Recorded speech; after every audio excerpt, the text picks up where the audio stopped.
I'm Dr. Jig. I was involved with the transfer of a patient off the Indian Pacific train in October 2023. The day started with apparently a usual phone call at 6 a.m. saying, can you do a transfer out of Kalgoorlie to Perth? And then 20 minutes later, we were retasked to another job.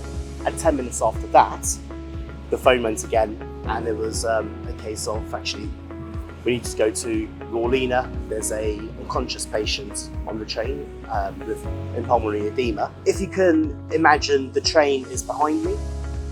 We landed over the train, and the runway was, the track was down ahead of me, and it was probably about half a kilometre, I would say.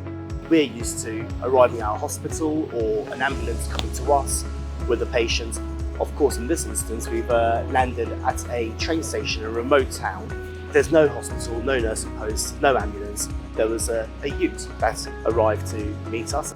So if you can imagine, the Indian Pacific train has cabins on both sides of the train, on the left and the right, with a very narrow corridor in the middle, probably about half a metre or so.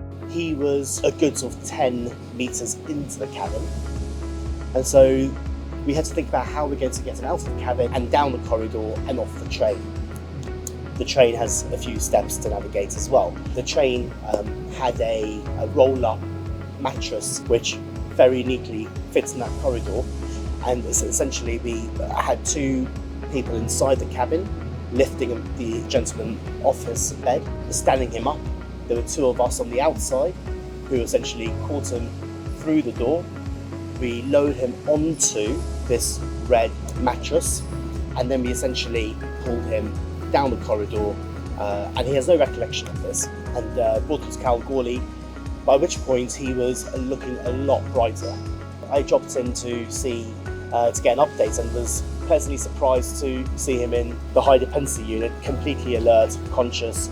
I spoke to him and asked him what he recalls, and he remembered nothing. It's a great feeling to know that actually we are making a genuine difference, because the alternative is a 12-hour road trip by ambulance for this gentleman from the train to Kalgoorlie Hospital, and I'm fairly convinced he will not survive that.